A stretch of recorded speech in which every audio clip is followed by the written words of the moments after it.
आ गया हूं एक और इंपॉर्टेंट क्वेश्चन लेके जो बोर्ड एग्जाम में बार बार पूछा गया है। उस सवाल को देखिए क्या है कि भारानुसार 30% ग्लिसरॉल के जलीय विलयन में ग्लिसरॉल का मोल अंश की गणना कीजिए। तो सबसे पहले हम देखते हैं ये क्या दिया है, 30% ये दिया है W बाई W 30%।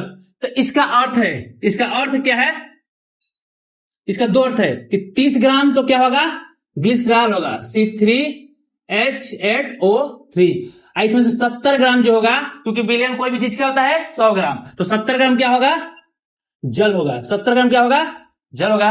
अब यहां पे हम मोलर द्रव्यमान निकालते हैं ग्लिसरॉल का, GLY लिखते हैं ना, ग्लिसरॉल। तो मोलर द्रव्यमान कितना हो जाएगा, 36 प्लस 8 और 16 48, तो कितना आ जाएगा जोड़ेंगे तो आएगा ये 92 ग्राम पर मोल।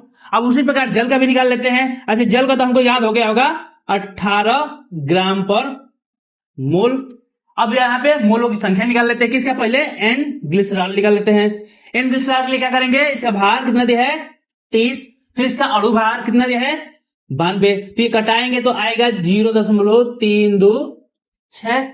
और उसी प्रकार यहां NH2 निकाल लेते हैं, कितना दिया है इसका भार 70 ग्राम, इसका अणु भार कितना होता है 18, ये कटाएंगे तो आएगा 3.88। ऐसे आगे चलता जाएगा तो हम यहां पे 9 लिख दे रहे हैं। अब हमें क्या चाहिए, विलयन का मोलों की संख्या, तो हम क्या लिख देते, समझ लेते हैं N और T टोटल, तो क्या हो जाएगा 0.326 प्लस 3.889। अब इसको जोड़ोगे तो आएगा NT बराबर, यानी टोटल, T मतलब टोटल 4.215 मोल। ये हमारा क्या है, विलयन का मोल। अब मोल अंश निकाल देते हैं, मोल अंश किसका, ग्लिसरॉल का।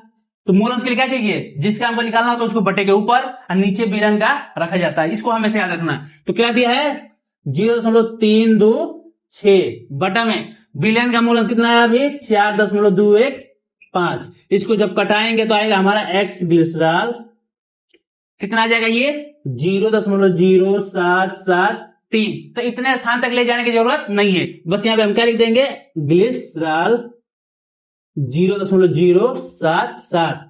ये हमारा क्या होगा, आंसर होगा। ऐसे ही टिप्स के लिए चैनल को सब्सक्राइब करें। Thank you so much for watching.